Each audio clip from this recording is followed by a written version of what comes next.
मैं हिंदू क्यों नहीं हूँ बुक का प्रीफेस और इंट्रोडक्शन हम पढ़ चुके हैं। तो आज की वीडियो में हम शुरू करेंगे चैप्टर 1, बचपन की संरचनाएं।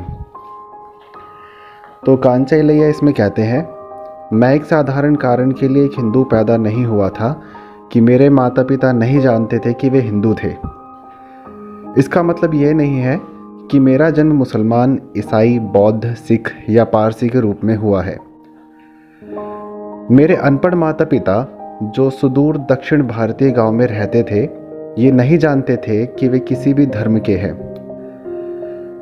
लोग किसी धर्म के तभी होते हैं जब वे जानते हैं कि वे उन लोगों का हिस्सा हैं जो उस भगवान की पूजा करते हैं। जब वे उन मंदिरों में जाते हैं और उस धर्म के अनुष्ठानों और त्योहारों में भाग लेते हैं, मेरे माता पिता की एक ही पहचान थी और वह थी उनकी जाति। वे कुरमा थे। उनके त्यौहार स्थानीय होते थे, उनके देवी देवता स्थानीय होते थे और कभी कभी ये एक गांव के लिए भी विशिष्ट होते थे। उनके लिए कई केंद्रीकृत धार्मिक प्रतीक मौजूद नहीं थे। इसका मतलब ये नहीं है कि वे आदिवासी थे।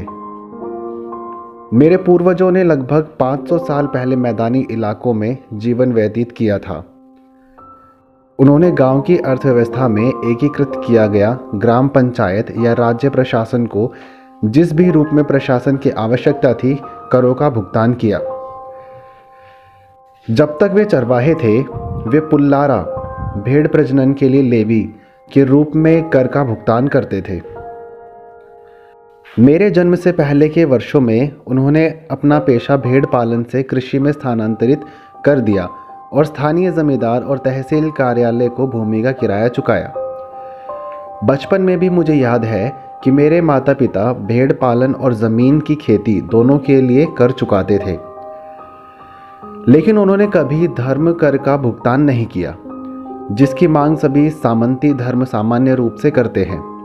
इतना ही नहीं, वे कभी किसी ऐसे मंदिर में नहीं गए जहां वे सभी जातियों के ग्रामीणों से मिल सके।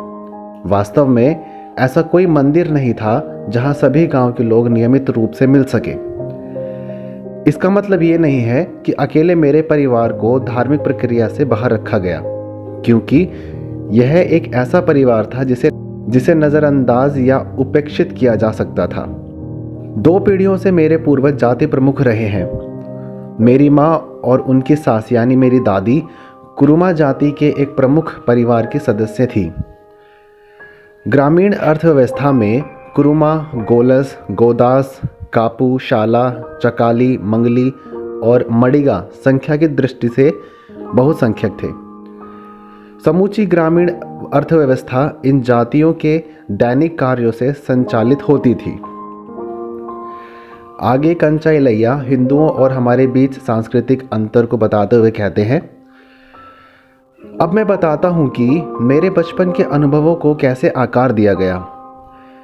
जिस सामाजिक संरचना में मैं पहली बार अपने आसपास की दुनिया के बारे में जागरूक हुआ, वह कुरुमा सामाजिक संरचना थी।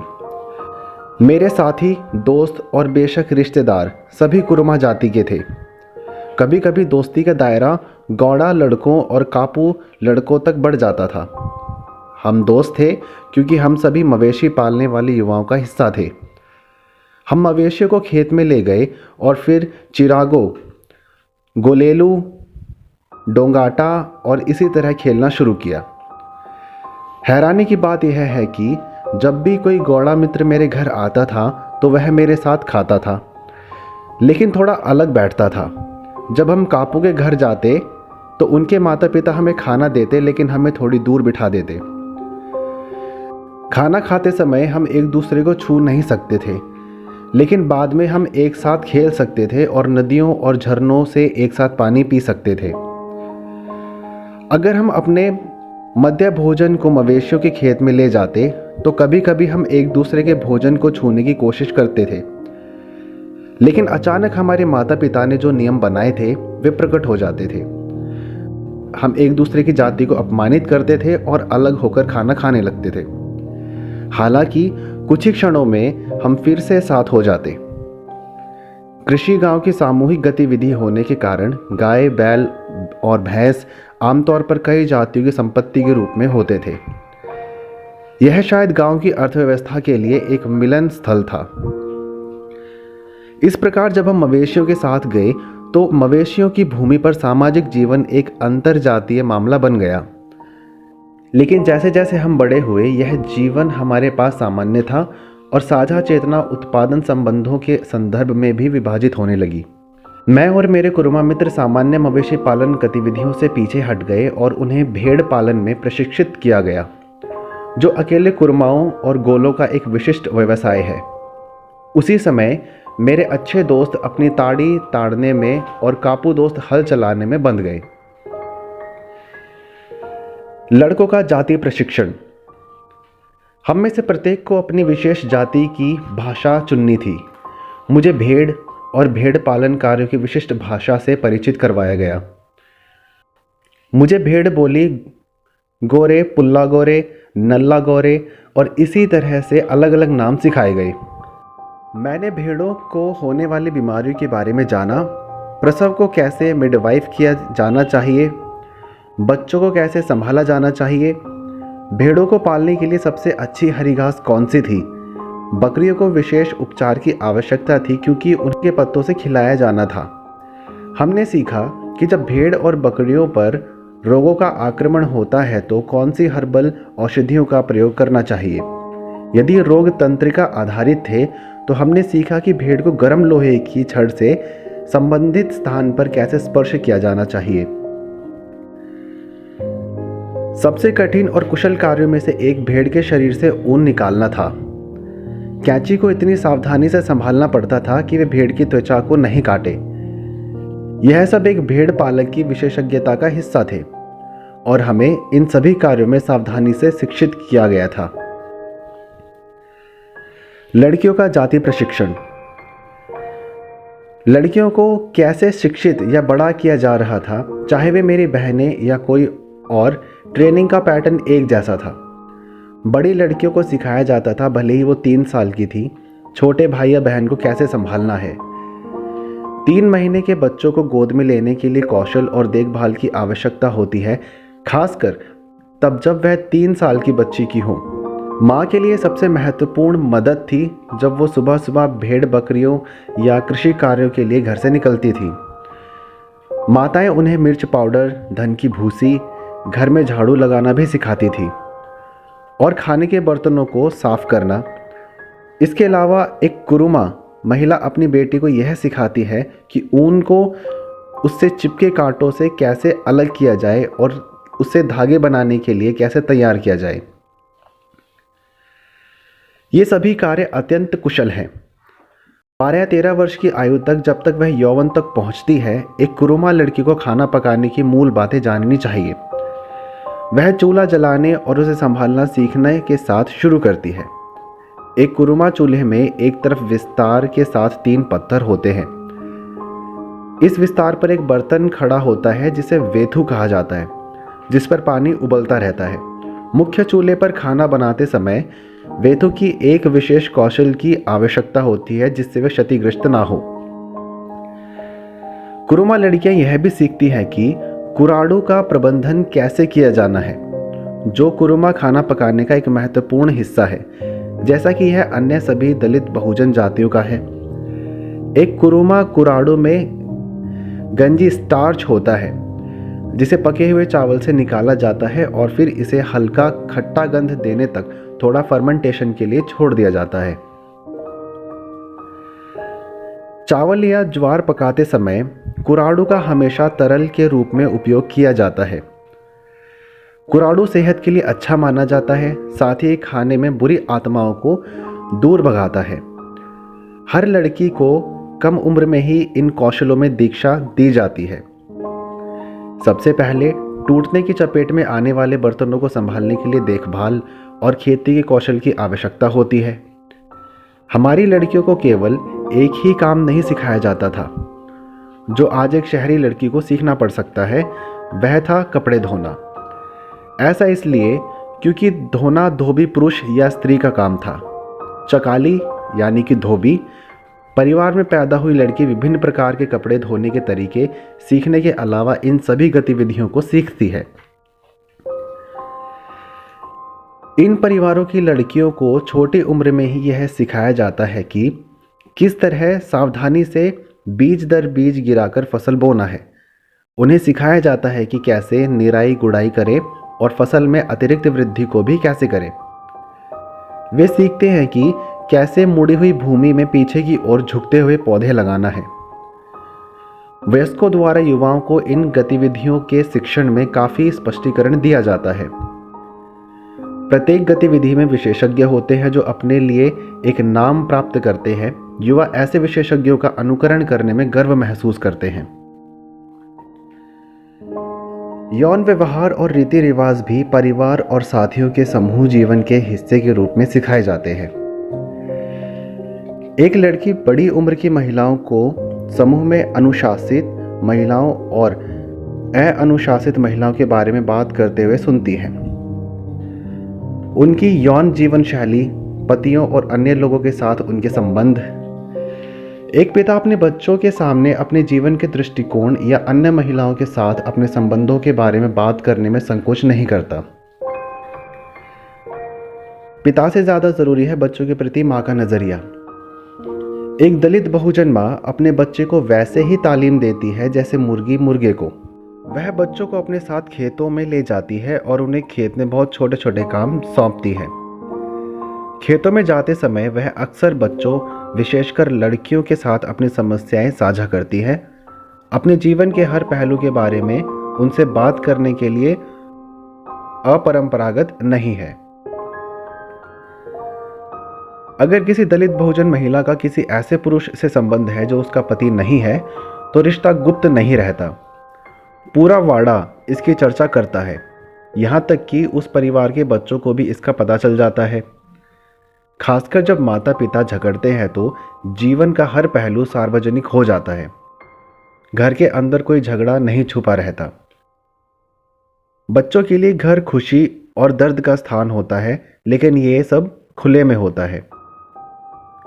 मेल बच्चे महिलाओं के बारे में और सेक्स के बारे में अपने दोस्तों के साथ पशुपालन के मैदानों या भेड़ चराने वाले खेतों में सीखते हैं। सभी प्रकार के यौन परीक्षण खेतों में होते हैं। जीवन के बुरे और अच्छे काफी प्रारंभिक चरण में सीखे जाते हैं। इन प्रथाओं में से प्रत्येक की नैतिकता और अनैतिकता के संदर्भ में चर्चा की जाती है, लेकिन यह नैतिकता और अनैतिकता किसी ईश्वरीय आदेश या ईश्वरीय आदेश पर आधारित नहीं है। इसमें परिवारों के सामंजस्य के संदर्भ में चर्चा की गई है। आगे कांचा इलैया कहते हैं, जाति भाषा। जाति भाषा अपने स्वयं के व्याकरण द्वारा संरचित है। यह एक ऐसा लचीला और सतर्क व्याकरण है जिसे उत्पादन आधारित संचार के लिए डिजाइन किया गया है। यद्यपि यह लेखन की सहायता के बिना विकसित हुआ है, यह मानक ब्राह्मणवादी तेलुगु से कम परिष्कृत नहीं है। बच्चों के भाषा के अनुभव की शुरुआत चीज़ों, पक्षियों, जानवरों, पेड़ों, कीड़े मकोड़ों, उनके आसपास की हर चीज़ के नाम तय करने से होती है। हर पेड़, हर कीट, हर जीवित और निर्जीव का एक नाम होता है। इनमें से कई चीज़ों के लिए मानक ब्राह्मणवादी भाषा में उनके लिए शब्द नहीं है। ब्राह्मणवादी भाषा हमारे नए नाम गढ़ने के तरीकों को नहीं समझती। ये नाम लिखित शब्द के माध्यम से नहीं सिखाए जाते, लेकिन उपयोग आधारित संचार में मौखिक रूप से दोहराए जाते हैं। प्रत्येक जाति अपनी उत्पादक प्रक्रिया में निहित होती है और उसकी भाषा उस उत्पादन के इर्द गिर्द संरचित होती है। कुरुमों की अपनी भाषा है, जैसे लंबाड़ा, एरोकलास या कोयस। कुरुमा ने केवल भेड़, बकरी, पेड़ पौधे आदि के बारे में जानते हैं। वे ऊन बनाने और कंबल बुनाने में इस्तेमाल होने वाले हर उपकरण के नाम भी जानते हैं। एक गौड़ा ताड़ी टाइपिंग के लिए आवश्यक उपकरणों, कौशल और गतिविधियों की एक पूरी श्रृंखला के नाम जानते हैं। इन जातिगत व्यावसायिक कार्यों को संप्रेक्षित करने में जो विशेषज्ञता हासिल होती है, वह उतनी ही या उससे अधिक परिष्कृत होती है जितनी एक ब्राह्मण के पास होती है, जो एक मंत्र का जाप करते हुए अपने देवी देवताओं के कई नामों का उच्चारण करता है। विडंबना यह है कि एक ईश्वर या अनेक ईश्वरों के अनेक नामों के उच्चारण को ज्ञान समझा जाता है, जबकि उत्पादन की भाषा और उत्पादक संसाधनों के नाम जानने को ज्ञान नहीं माना जाता। ब्राह्मणों ने ज्ञान को अपने ढंग से परिभाषित किया है, लेकिन यह तथ्य अभी भी बना हुआ है कि प्रत्येक जाति ने अपने ज्ञान और अपनी शब्दावली का एक खजाना घर बनाया है। प्रत्येक जाति ने अपनी विशेष चेतना का निर्माण किया है। व्यक्तियों के रूप में हम अपने बारे में, अपने पर्यावरण के बारे में, अपने उत्पादन और प्रजनन के बारे में एक चेतना प्राप्त करते हैं। इस चेतना का संगठित धर्म से कोई लेना देना नहीं है। इसके अलावा यह भाषा संचार का और उस विशेष चेतना की अभिव्यक्ति का एक सामाजिक साधन है। आगे कांचा इलैया कहते हैं, हमारे देवता और चेतना। जो चीज एक हिंदू को हमसे अलग करती है वह दूसरी दुनिया की चेतना की प्रकृति दिव्य और आध्यात्मिक थी। हमारी जातियों के बच्चों के लिए जेजा भगवान की अवधारणा को चंद्रमा के रूप में पेश किया जाता है। जैसे जैसे बच्चे बड़े होते हैं वे पोचम्मा, पोलिरेम्मा, कट्टामेसम्मा, कट्टमाराजू, पोटाराजू और अन्य देवताओं से भी परिचित होते हैं। दलित बहुजनों में किसी निश्चित स्थान या रूप में मंदिर की कोई अवधारणा नहीं है। देवी देवता सभी रूपों में और अलग अलग जगहों पर रहते हैं। दलित बहुजन बच्चा कम उम्र में ही इन देवी देवताओं के बारे में जान जाता है। बच्चे उस जातीय मंडली का हिस्सा है जो बोनालू, चिन्ना पांडुगा, पेडा पांडुगा आदि जैसे त्योहारों के दौरान होती है। हर दलित बहुजन बच्चा कम उम्र में सीख जाता है कि चेचक इसलिए आता है क्योंकि पोचम्मा गुस्से में है, बारिश देर से होती है क्योंकि पोलीमेरामा नाराज है, कट्टमासम्मा की सहानुभूति के आधार पर गांव की टंकी भर जाती है या नहीं भरती है, फसल चोरों द्वारा चुरा ली जाती है क्योंकि पोटाराजू गुस्से में है। कुरुमाओं के लिए भेड़ और बकरियां समृद्ध होंगी या नहीं, यह एक जाति विशेष के देवता वीरप्पा के रवैये पर निर्भर करता है। इस प्रकार आम गांव एवं दलित बहुजन देवी देवता और जाति विशिष्ट देवी देवता हैं। बेशक हमारे लिए आत्मा मौजूद है। आत्मा मृत लोग भूत के रूप में हमारे अपने परिवेश में फिर से रहने के लिए वापस आते हैं। अगर उन्हें जीवित रहते हुए अच्छी तरह से नहीं खिलाया गया हो, लेकिन कोई स्वर्ग नहीं है और कोई नर्क नहीं है, सारे मुर्दे एक साथ कहीं आसमान में रहते हैं। इस चेतना ने अभी तक एक संगठित धर्म का रूप नहीं लिया है। दलित बहुजन भावना अपने सार में एक गैर हिंदू भावना है, क्योंकि हिंदू पितृसत्तात्मक भगवान हमारे बीच बिल्कुल भी मौजूद नहीं है। जब तक हम स्कूल में दाखिल नहीं हुए तब तक हम ब्रह्मा, विष्णु या ईश्वर के बारे में कुछ नहीं जानते थे। जब हमने पहली बार इन आकृतियों के बारे में सुना तो वे हमारे लिए उतने ही अपरिचित थे जितने कि अल्लाह या यहोवा या यीशु थे। यहाँ तक कि बुद्ध का नाम भी, जिनके बारे में हमें बाद में ब्राह्मणवादी कर्मकांड के खिलाफ दलित बहुजनों को लामबंद करने वाले के रूप में जाना गया, हमें ज्ञात नहीं था। एक ब्राह्मण, बनिया, क्षत्रिय बच्चा जिस भाषा को बोलना सीखता है, वे सारे सामाजिक रिश्ते जिन्हें ये बच्चे हिंदी संस्कृति का हिस्सा मानते थे, वे भी हमारे लिए पराये थे। मैंने बाद में सीखा और देखा है कि एक ब्राह्मण बच्चे को खेत में जाना या मवेशियों या फसलों की देखभाल करना नहीं सिखाया जाता है, बल्कि उसे कम उम्र में स्कूल जाना चाहिए। मेरे कई ब्राह्मण मित्रों ने मुझे बताया है कि एक पारंपरिक ब्राह्मण पिता अपने बच्चों को कभी नहीं छूता है। बच्चों का पालन पोषण अनिवार्य रूप से पत्नी का बोझ है। बच्चे को नहलाना अपवित्र कार्य के रूप में देखा जाता है और इसलिए इसे महिला पर छोड़ दिया जाता है, जबकि माँ बच्चे की देखभाल करती है। क्या तथाकथित उच्च जाति के पिता रसोई में मदद करते हैं? नहीं।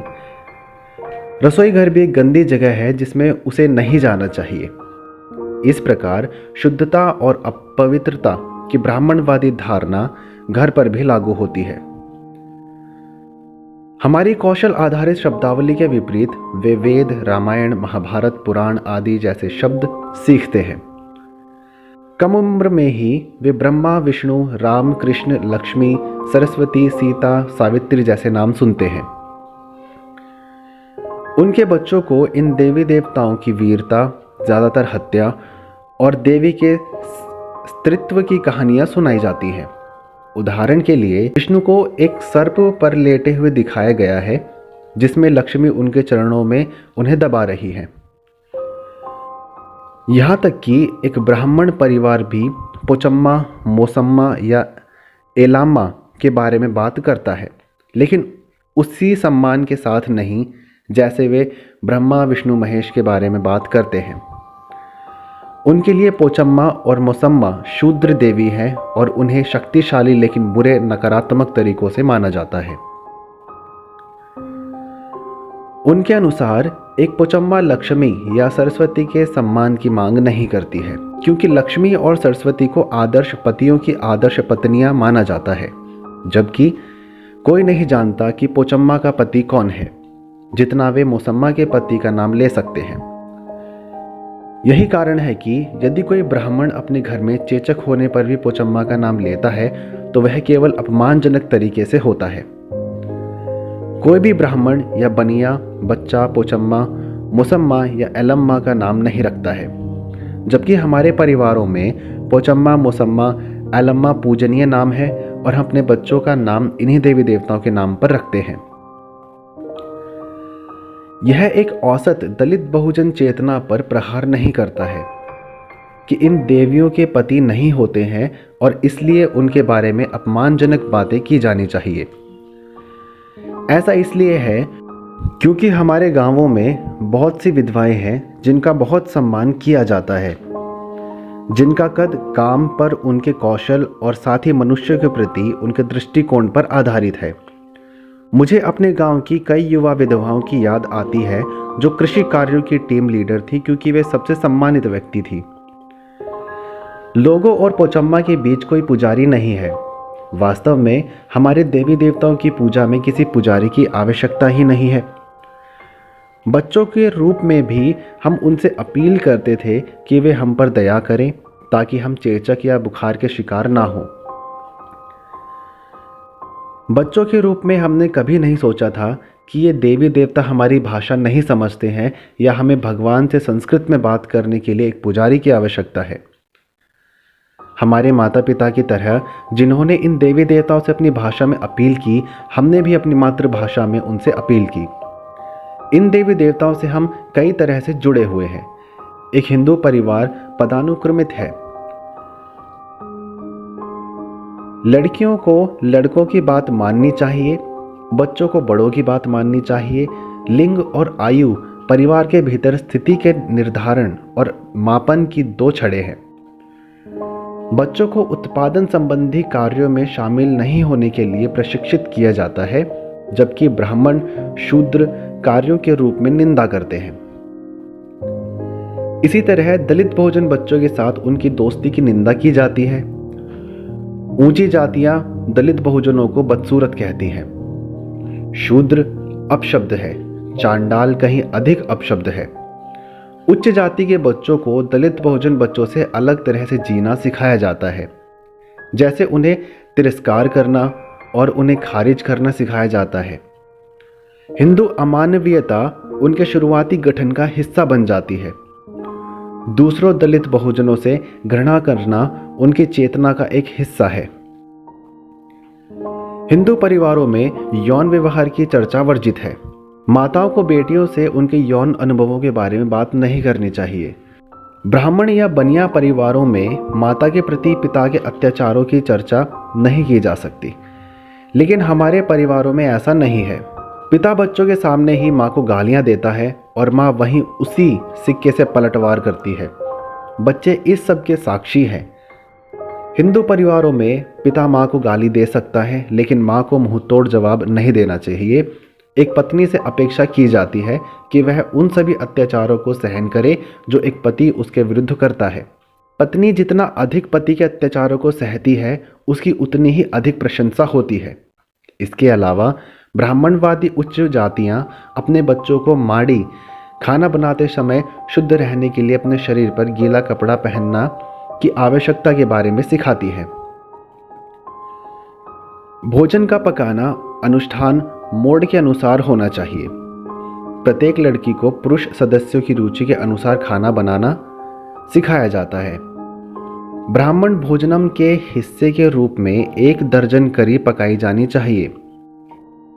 हर लड़की को पता होना चाहिए कि ब्राह्मण पुरुष का अच्छा खाना भगवान के अच्छे खाने के बराबर है। यदि गरीब ब्राह्मण है और भले ही वे केवल कुछ वस्तुओं को ही वहन कर सकते हैं, तो उन वस्तुओं को भगवान के साथ उनके संबंध के अनुसार तैयार किया जाना चाहिए। इन परिवारों में भगवान और पुरुषों को कई तरह से समान माना जाता है, लेकिन हमारे परिवारों में स्थिति बहुत अलग है। आइए हम मादिगांव की ओर मुड़ें, जिन्हें हिंदुत्व स्कूल अपने धर्म का हिस्सा होने का दावा करता है। मेरे गांव में लगभग 40 माडिगा परिवार हुआ करते थे, जो गौड़ाओं के मोहल्ले के पास रहते थे। इन दोनों जातियों का आपस में स्पर्श का कोई संबंध नहीं था। मेरे गांव में मुझे याद नहीं पड़ता कि मेरा बचपन का कोई माडिगा मित्र रहा हो। माडिगा लड़के मुझसे छोटे थे। उनके पारिवारिक और सांस्कृतिक संबंध हमारे जैसे ही थे, लेकिन जो बात अलग थी वो यह थी कि बचपन से ही उन्हें तथाकथित सवर्णों के बच्चों और बूढ़ों को अय्या बंचन कहकर संबोधित करते हुए हमेशा भयभीत होकर आज्ञाकारी रहने की शिक्षा दी जाती थी। जबकि वह 5 वर्ष की आयु में उनसे मवेशियों और भैंसों की देखभाल करने और फसलों की देखभाल करने की अपेक्षा की गई थी। उनका बचपन हमसे कहीं ज़्यादा कठिन था, लेकिन कुछ क्षेत्रों में वे कहीं अधिक कुशल और बुद्धिमान थे। वे जानते थे कि मृत मवेशियों की खाल कैसे उतारी जाती है, त्वचा को मुलायम और चिकने चमड़े में बदल दिया जाता है और चमड़े को कृषि उपकरणों और जूतों में बदल दिया जाता है। डप्पू एक विशेष तालवाद्य यंत्र है। बजाने में उनका कौशल हम में से किसी से भी कहीं अधिक था। माडिगा लड़कों और लड़कियों को बचपन से ही सिखाया जाता था कि वे जमींदार, ब्राह्मण और कुमिति के सामने विनम्र रहें। चकाली और मंगली बच्चों का भी यही हाल है।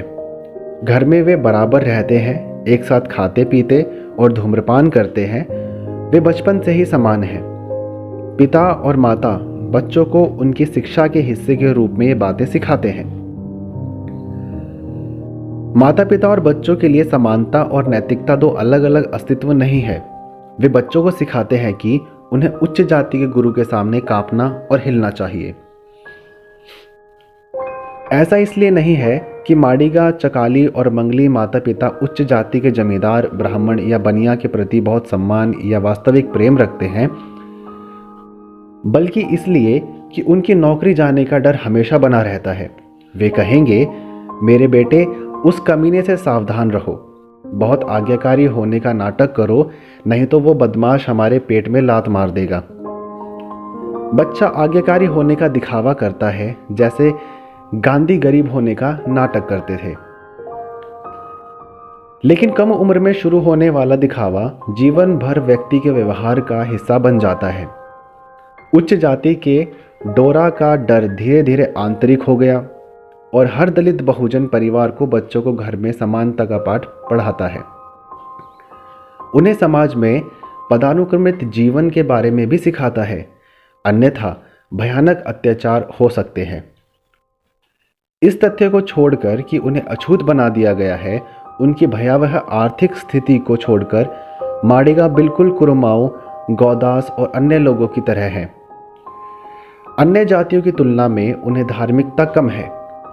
यदि कुरुमाओं, गौदास, कापुओं और शालाओं में 7 या 8 देवी देवता हैं, तो मादिगांव में 1 या 2 हैं।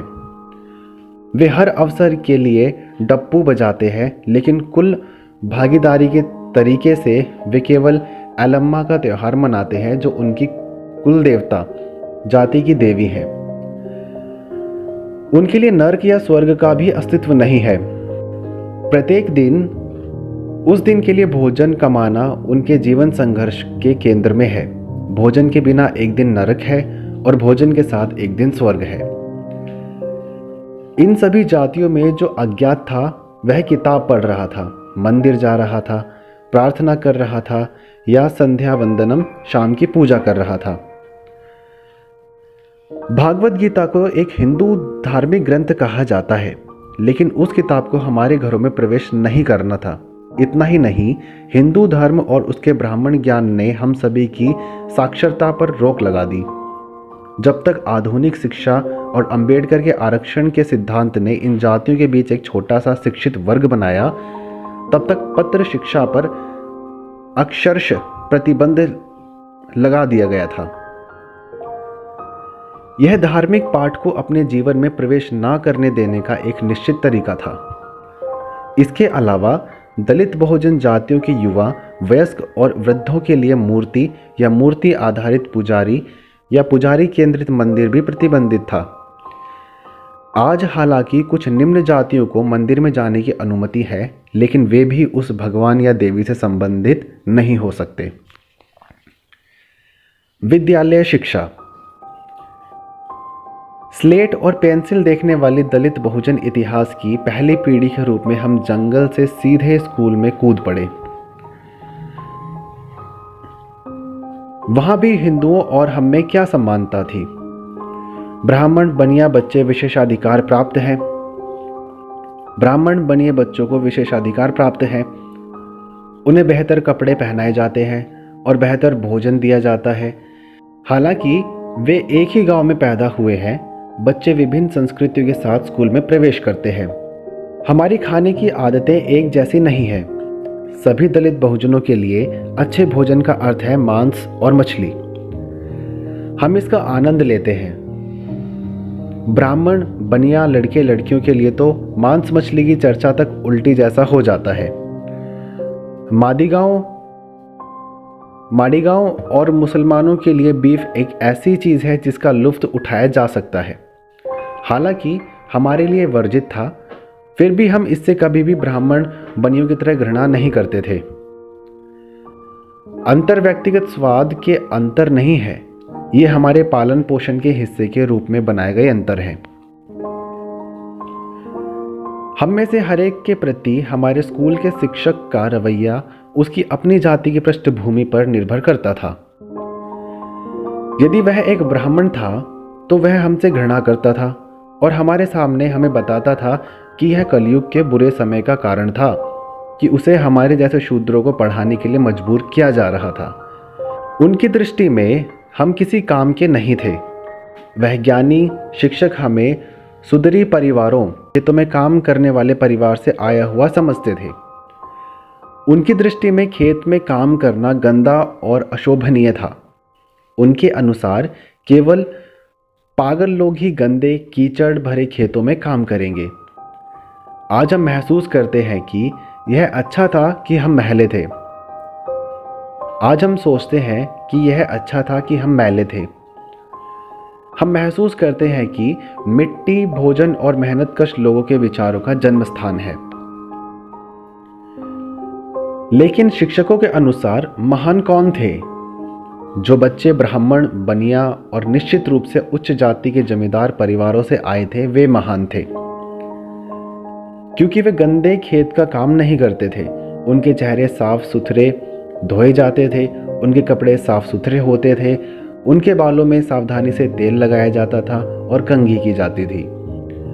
वे चप्पल पहनकर स्कूल आते थे, जबकि मवेशियों को चराने वाले और मवेशियों की खाल से चप्पल बनाने वालों के पास पहनने के लिए चप्पल नहीं थी। यही कारण थे कि हम अज्ञानी, कुरूप और अस्वच्छ थे।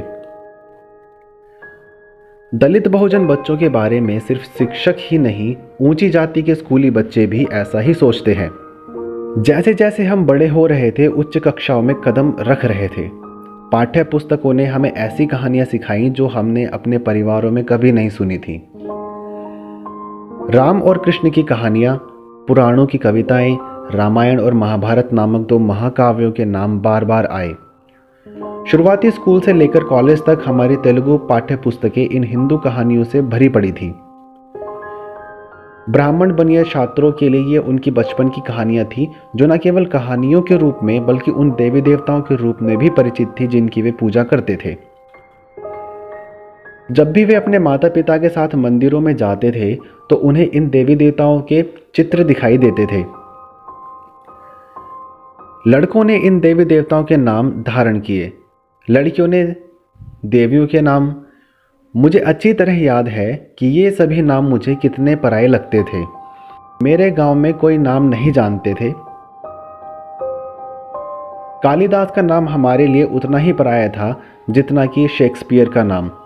फर्क सिर्फ इतना था कि एक तेलुगु पाठ्य पुस्तकों में दिखाई देता था जबकि दूसरा अंग्रेजी पाठ्य पुस्तकों में दिखाई देता था। शायद ब्राह्मण बनिया छात्रों के लिए स्थिति अलग थी। पुस्तकों की भाषा वह नहीं थी जिसे हमारे समुदाय बोलते थे। यहाँ तक कि मूल शब्द भी अलग थे। पाठ्य पुस्तक तेलुगु ब्राह्मण तेलुगु थी, जबकि हम उत्पादन आधारित संचारी तेलुगु के अभ्यस्त थे। एक शब्द में तेलुगु पाठ्य पुस्तक से हमारा अलगाव कमोबेश वैसा ही था जैसा कि भाषा और सामग्री के मामले में अंग्रेजी पाठ्य पुस्तक से था। यह केवल बोली का अंतर नहीं है, भाषा में ही अंतर है। आज तक मुझे ऐसी कोई तेलुगु पाठ्य पुस्तक नहीं मिली है जो इस उत्पादन आधारित संचारी भाषा में लिखी गई हो। मुझे पोचम्मा, पोटाराजू, कट्टामैसम्मा, कट्टामाराजू, बिरप्पा पर कोई पाठ नहीं मिला है। ऐसा इसलिए नहीं है कि इन देवी देवताओं से जुड़ी कथाएं नहीं है। इस तरह के आख्यानों के बिना वे कभी भी हजारों वर्षों तक लोगों के बीच जीवित नहीं रह पाते। अगर हम दलित बहुजन कथाकारों को इन कहानियों को सुनाते हुए सुनते हैं तो वे हमें मंत्रमुग्ध कर देते हैं। सीधा सा कारण यह है कि कोई भी लेखक, और अधिकांश लेखक ब्राह्मण नहीं है, सोचा कि इन कहानियों को लिखा जा सकता है ताकि ये स्कूल और कॉलेज की पाठ्य पुस्तकों में जा सके। उनकी दृष्टि में हमारे देवी देवताओं के नाम ही उल्लेख के योग्य नहीं है। मुख्य धारा के किसी तेलुगु कवि ने कभी नहीं सोचा था कि लोग संस्कृति की ओर जाने का मतलब इन देवी देवताओं के बारे में भी बात करना है। किसी भी कवि ने यह नहीं सोचा था कि लोग जिस बारे में बात करते हैं, चर्चा करते हैं और हर दिन एक दूसरे से संवाद करते हैं, वह कविता बन जाती है। यहाँ तक कि कवि और लेखक जो इन हिंदू परिवारों में पैदा हुए और बाद में कम्युनिस्ट, नास्तिक या तर्कवादी बन गए, उन्होंने भी कभी हमारे दैनिक जीवन की सामग्री को अपने विषयों के रूप में नहीं लिया। विडंबना यह है कि उन क्रांतिकारी नेताओं के नाम भी हमें पराई लगते थे। उनके लिए यलैया, पुलैया, बुकैया, बुकम्मा, लछम्मा अन्य के नाम थे और दूसरे को कभी भी उनके लेखन का विषय या उनके आख्यानों का केंद्र नहीं बनना चाहिए। पुरोहितों ने पुराणों की प्रशंसा की और साम्यवादी और तर्कवादी लेखकों ने इन पुराणों की आलोचना की, लेकिन किसी ने नहीं सोचा था कि हम भी एक आत्मा हैं और उस आत्मा के बारे में बात करने की ज़रूरत है। किसी ने नहीं सोचा था कि पोचम्मा, मोसम्मा, पोटाराजू हैं जिनके बारे में भी बात करने की ज़रूरत है। यहाँ तक कि कम्युनिस्ट और तर्कवादी भी पुरोहित की भाषा में ही बोलते और लिखते थे। उनकी संस्कृति मूल रूप से संस्कृतिकृत थी। हम उस संस्कृति का हिस्सा नहीं थे। अच्छे या बुरे के लिए किसी ने हमारे बारे में बात नहीं की। उन्होंने कभी ये महसूस नहीं किया कि यह हमारे समुदायों में एक और सभी द्वारा समझी जाती है। इस तथ्य को नहीं भूलना चाहिए कि ये समुदाय संख्या में कम नहीं है। वे लाखों और करोड़ों से बने हैं, जबकि हिंदू उच्च जातियां संख्या में कम हैं। यदि हमारे माता पिता इस मूक हिंसा की साजिश के बारे में सोचते होते तो वे सभी हिंदुओं को नशम के रूप में, जैसे वे आमतौर पर तंबाकू पाउडर सूंघते हैं, सूंघ लेते। जिसे गिरफ्तार किया गया और जिसे दबाया गया वह चेतना थी। हम और हमारी संस्कृति की चेतना को कभी भी हमारे दिमाग का इस्तेमाल नहीं करने दिया गया। एक व्यक्ति, महिला या पुरुष को पूर्ण मानव बनने के लिए बचपन की रचनाएं महत्वपूर्ण हैं, लेकिन हमारे बचपन को लगातार गाली गलौज और खामोशी से और उस पर एक आश्चर्यजनक चुप्पी ने बर्बाद कर दिया। हमारी चेतना के निर्माण को दबाने की साजिश थी। सैकड़ों पीढ़ियों तक हमारे घरों और हमारे जीवन में लिखित शब्द के प्रवेश पर हिंसक रोक ने हमारी चेतना को एकदम से कुचल दिया। आज़ादी या स्वराज की वजह से हमारे लिए स्कूल खोले जाने के बाद भी एक ऐसा शब्द जो आज भी मेरी समझ में नहीं आता, स्कूल के शिक्षक हमारे खिलाफ या पाठ्य पुस्तक की भाषा हमारे खिलाफ थी। हमारे घरों की एक संस्कृति है और स्कूलों की एक और संस्कृति है। अगर हमारी संस्कृति दलित बहुजन थी तो स्कूल की संस्कृति हिंदू थी। दोनों के बीच का फासला बहुत बड़ा था। किस एक में कोई रास्ता नहीं था। इससे हमें क्या फर्क पड़ा कि हमारे पास मिल्टन के पैराडाइज लॉस्ट या पैराडाइज रिगेन के बारे में बात करने वाली अंग्रेजी की पाठ्य पुस्तक थी, या शेक्सपियर की ओथेलो या मैकबेथ, या इंग्लैंड में प्रकृति के बारे में वर्ड्सवर्थ की कविता थी, या एक तेलुगु पाठ्य पुस्तक थी जिसमें कालिदास के मेघा संदेशम, बोमेरा पोटन्ना की भागवतम के बारे में बात की गई थी, या अनन्या और टिकाना का महाभारत। इस तथ्य को छोड़कर कि पाठ्य पुस्तक 26 अक्षरों में और दूसरी 56 अक्षरों में लिखी गई है। हम दोनों में से किसी की भी सामग्री साझा नहीं करते हैं। हम अपने जीवन को उनके आख्यानों में प्रतिबिंबित नहीं पाते हैं। हम उनमें अपनी पारिवारिक सेटिंग का पता नहीं लगा सकते हैं। इनमें से किसी भी पुस्तक में हमें ऐसे शब्द नहीं मिलते जिनसे हम परिचित हों। शब्दकोश की सहायता के बिना ना तो हमारे लिए कोई मायने रखता है। इससे हमें क्या फ़र्क पड़ता है कि ग्रीक और लैटिन जो रोमन अक्षरों में लिखे गए हैं, या संस्कृत जो तेलुगु में लिखी गई है। स्कूल से ही उनके लड़के उपनयन के माध्यम से हिंदू धर्म में अपनी दीक्षा के बारे में बात करते थे। उपनयन के बाद के दिन से उनके शरीर के चारों ओर एक सफ़ेद धागा लटका रहता है और तब से वे द्विज के रूप में जाने जाते हैं। इस प्रकार अधिक शुद्ध और श्रेष्ठ होते हैं, जबकि हम हमेशा एक बार जन्मे रहते हैं। जब हमने पहली बार उपनयन के बारे में सुना तो हमारी भी इच्छा हुई कि ऐसा जनेऊ धारण करें। यह अलग बात है कि हम में से कई लोगों ने बाद में उस धागे की कीचड़ भरे पानी में फेंक दिया होगा, जैसा कि बसव ने 12 वर्ष की उम्र में किया था। लेकिन सच तो यह है कि 7-8 साल की उम्र में अगर कोई ऐसा मौका होता जब हम घर के केंद्र बिंदु बन जाते और कई पुजारी हमें धर्म की दीक्षा देने आता, तो हमें आत्मविश्वास आ जाता। इतना ही नहीं, जब हमें पता चला कि ब्राह्मण, बनिया और अन्य उच्च जाति के परिवारों में लेखन की दीक्षा 4 साल की उम्र में हो जाती है और यह एक उत्सव का अवसर भी होता है, तो हमें इससे कितना चिढ़ होती थी। पुराने जमाने में ऐसी दीक्षा के बाद तथाकथित उच्च जाति के लोग अपने बेटों को गुरुकुलों, ब्राह्मण विद्यालयों में भेजते थे। अब वे उन्हें अंग्रेजी माध्यम के कॉन्वेंट स्कूल में भेजते हैं। वही स्कूल जिसे स्वतंत्रता संग्राम के दौरान उन्हीं हिंदुओं ने नफरत की थी। 1990 के दशक में भी हिंदुत्व के विचारक ऐसे स्कूलों की हिंदुत्व विरोधी स्कूलों के रूप में निंदा करते थे। बेशक उपनयन के तुरंत बाद अपने बच्चों को उन्हीं स्कूल में भेजने के लिए हिंदू अंग्रेजी की निंदा करते हैं, फिर भी वे अपने बच्चों को अंग्रेजी माध्यम के स्कूल में भेजते हैं। हम अभी तक तेलुगु माध्यम के विद्यालयों पर हिंदू शास्त्रों के पूर्ण प्रभुत्व की निंदा करने की चेतना प्राप्त नहीं कर पाए हैं। कोई विकल्प ना होने के कारण हम अपने बच्चों को उन स्कूलों में भेजते हैं जो केवल पुराणों या हर पाठ्य पुस्तक में महाकाव्य को पढ़ाते हैं। यह एक विरोधाभास है और हम ऐसे कई विरोधाभासों के साथ जीते हैं। जब हमें बताया गया कि हिंदू लड़कियों और लड़कों की शादी बचपन में ही कर दी जाती है, तो हमने इन प्रथाओं को परिचित माना, क्योंकि बाल विवाह भी हमारे जीवन का हिस्सा था। लेकिन जब हम पाठ्य पुस्तकों में पढ़ते हैं कि जिन लड़कियों के पति मर जाते हैं उन्हें विधवा ही रहना पड़ता है और अपना सिर मुंडवाना पड़ता है, हमें यह अजीब लगा कि वे केवल सफ़ेद कपड़े पहने हुए थे। हमारे परिवारों में जिन लड़कियों का ससुराल वाले अच्छे से ख्याल नहीं रखते थे, उनका बड़ी आसानी से तलाक हो जाता था। और कुछ ही दिनों में उनके लिए दूसरा पति मिल जाता था।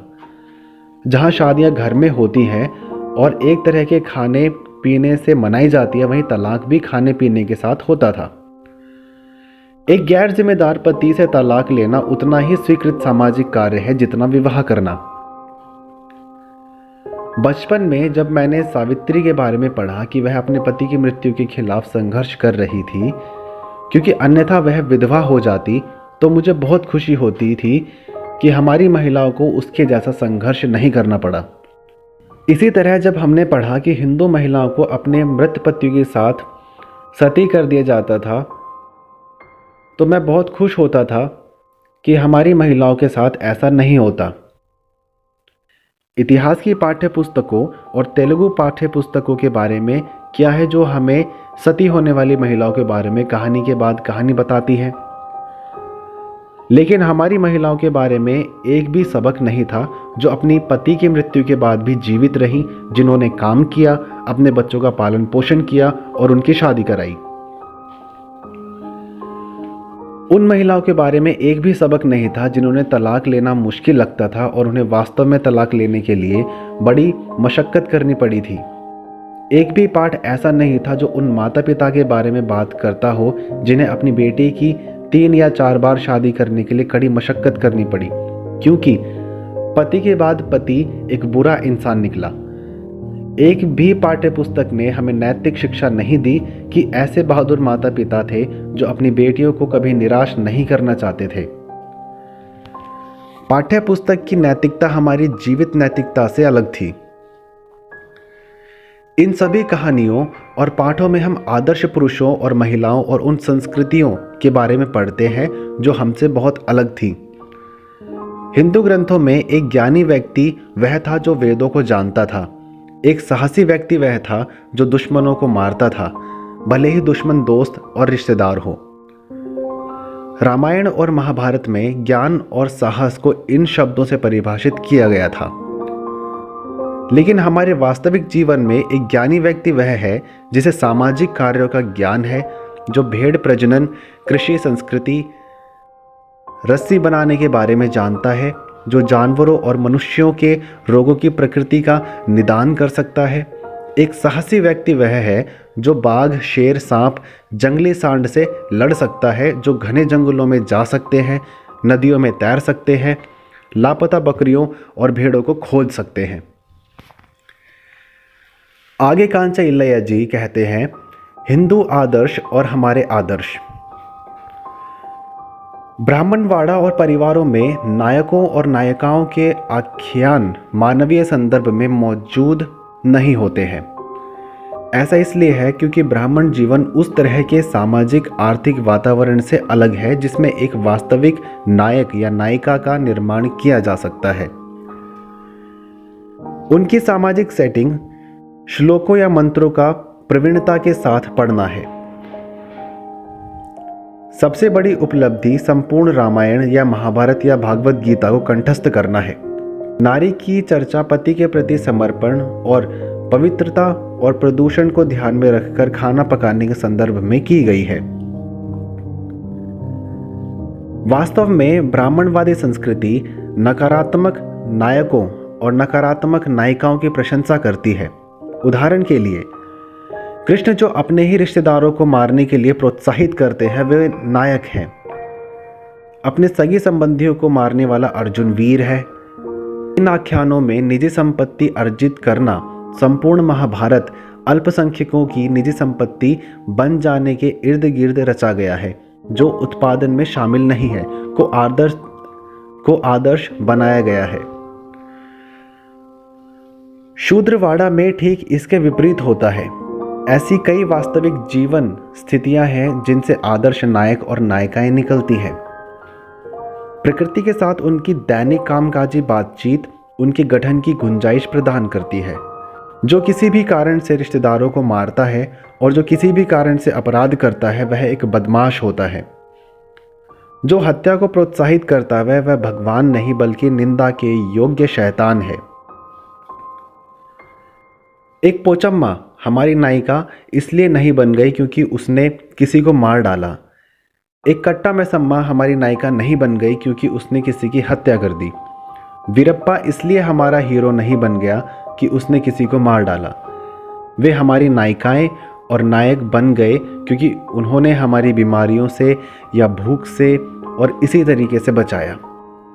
हिंदू नैतिकता हमारी जीवन नैतिकता के ठीक विपरीत है। एक और उदाहरण लीजिए। एक हिंदू पाठ में एक आदर्श महिला वह है जो सभी उम्र के वृद्ध महिलाओं और पुरुषों की उपस्थिति में नहीं खाती और पीती है। एक महिला को धूम्रपान और शराब नहीं पीनी चाहिए, भले ही पुरुष एक चेन स्मोकर और सबसे खराब शराबी हो। लेकिन हमारे घरों में धूम्रपान करने वाली या शराब पीने वाली महिला के बारे में कोई भी बुरी तरह से बात नहीं करता है। हमारी सभी महिलाएं हमारे पुरुषों के साथ ताड़ी या शराब पीती हैं। हमारी औरतें घर और खेतों में चुट्टा पत्ते के तंबाकू से बना सिगार पीती हैं। वे कम से कम वैचारिक रूप से हर तरह से पुरुषों के बराबर होने की कोशिश करती हैं। जो कहते हैं कि हम सब हिंदू हैं, वे हमें बताएं कि कौन सी नैतिकता हिंदू नैतिकता है। वे किन मूल्यों को सही मूल्यों के रूप में बनाए रखना चाहते हैं। सवर्ण हिंदू, असमान और अमानवीय संस्कृति मूल्य या हमारे सांस्कृतिक मूल्य आज समाज का आदर्श क्या है। हम आज के बच्चों को क्या पढ़ाएंगे?